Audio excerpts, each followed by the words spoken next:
اور یہ پیغام میں مسلسل دیتا آ رہا ہوں ہر جگہ جہاں مجھے موقع ملتا ہے، خبردار شیعہ امام حسین کی عزاداری کے مالک نہیں ہیں۔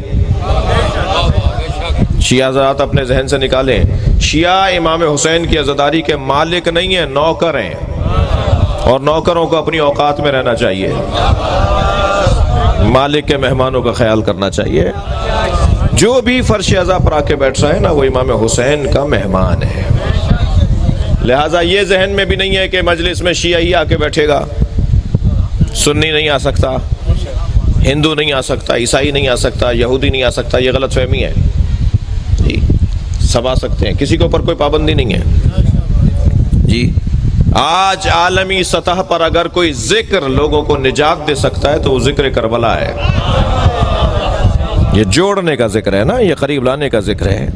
لہٰذا ہم تو یہ پوچھنے کا حق بھی نہیں رکھتے کہ تم سنی ہو یا شیعہ ہو، سنی تو ویسے ہی ہمارے عزیز ہیں جی۔ ہم تو مجلس میں ہندوؤں کو نہیں روک سکتے، عیسائیوں کو نہیں روک سکتے۔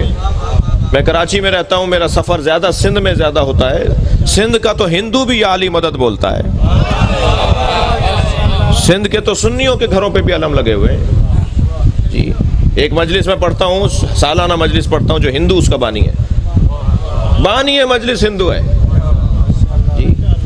کتنی مجلسیں ہمیں پڑھنے کا موقع ملتا ہے جو سنیوں کی طرف سے ہوتی ہیں، ہم مجلس پڑھنے جاتے ہیں، ذکر ہوتا ہے، ذوالجنہ ان کے یہاں سے نکلتا ہے جی، علم ان کے یہاں سے اٹھتا ہے۔ حیدرآباد سندھ میں پہلے عشرے میں 400 جلوسوں کے پرمٹ ہیں، 400 جی 400 جلوسوں کے پرمٹ، 350 جلوس سنیوں کے ہیں۔